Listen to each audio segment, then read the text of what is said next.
Shalom, Obracha, que Hachem vous protège, vous donne la santé, la joie, la prospérité, si Dieu veut. Aujourd'hui, je voudrais vous parler, tout d'abord, je voudrais ajouter que, Be'ezat Hashem, on approche Purim, dans quelques semaines, si Dieu veut, mais déjà, on sent Purim. Et qui dit Purim, ça veut dire c'est Be'ezat Hashem, les miracles.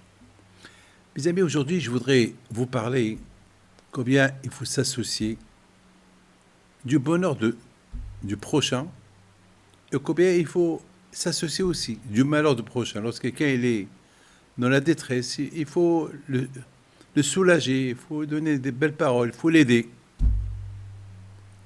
Beaucoup de fois, ça arrive qu'on entend des problèmes chez quelqu'un. Il ne faut pas qu'on reste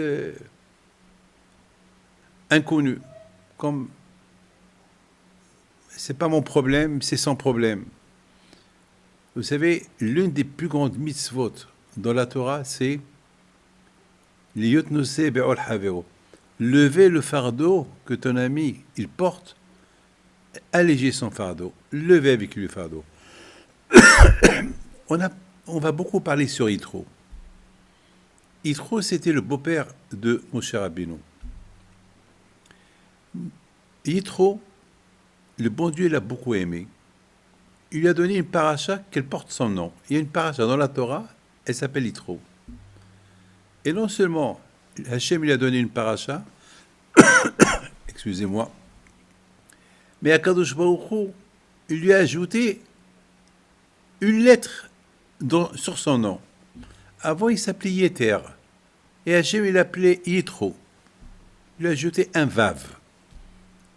Une lettre du nom d'Hachem. Parce qu'Akadosh Baruch Hu, il a son nom, il contient Yud, Ke, Vav, Ke.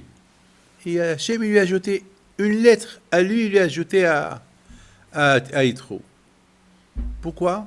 Parce qu'Yitro, lorsqu'il a entendu le grand miracle que Hachem il a fait avec les bénis Israël, Yitro, non seulement qu'il est venu pour se convertir, mais il a fait une grande saouda, une grande fête pour les Juifs.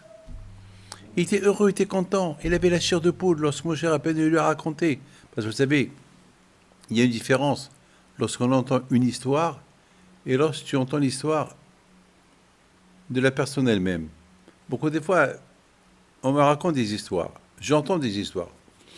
Mais c'est pas pareil que le monsieur à qui il a vécu, à qui il avait l'histoire, que lorsque lui-même la raconte, il y a une grande différence. Parce qu'il n'ajoute pas. Il dit ce qu'il a vécu. Mon cher Rabbeinu, il a vécu plein de choses en Égypte, à Kiratem Souf. Donc mon cher Rabbeinu, il a raconté à Yitro. Yitro, déjà, rien qu'avec ce qu'il a écouté, Yitro, des miracles que Hachem il a fait avec les ministres, Yitro, il est venu pour se convertir au judaïsme et il était heureux et content.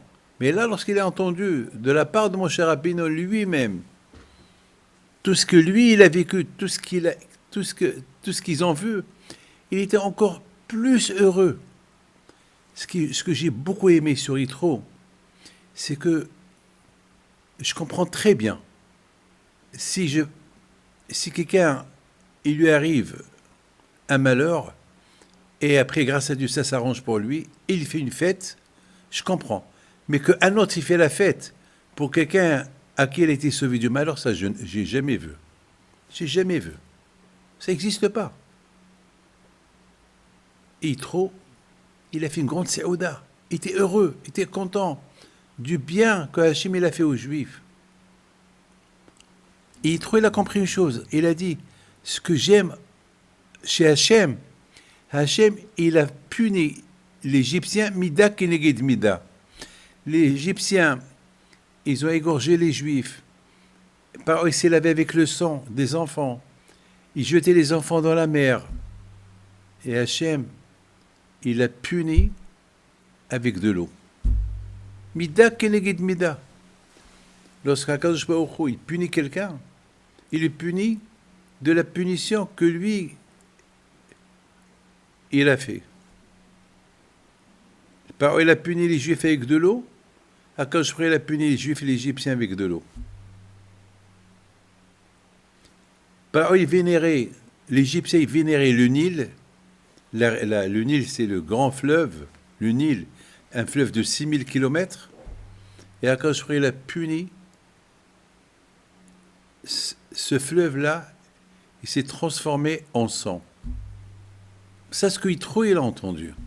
Yitro, il a entendu que la punition d'Hachem, elle est venue de la façon que par eux, il a puni les bénis Israël, il a fait sourire les bénis Israël quand je lui ai rendu la monnaie. Et Yitro était heureux, était content du bien que Hachem il a fait aux bénis Israël. Lorsque quelqu'un il est en prison, il quitte la prison, ah ben il fait une fête. C'est pas nous qu'on va faire la fête pour lui. C'est lui qui fait la fête, il nous invite. Il a fait la fête pour les Juifs qui ont été libérés de la prison. Eh ben Rabbi Haim Pito était comme ça. Rabbi Haim Pito, à la Shalom, parfois, il passait des nuits blanches lorsqu'il voyait quelqu'un qui souffrait. Il ne va pas dormir. Il va tout faire jusqu'à qu'il va l'alléger. Ça, c'était Rabbi Haim Pito, à la Shalom. Mes amis, il faut toujours s'associer dans le bonheur ou le malheur d'autrui. Celui qui fait ça, il devient associé avec le bon Dieu. Que le bon Dieu vous protège, il vous donne la santé, une longue vie. Il se retrouve bien, Amen.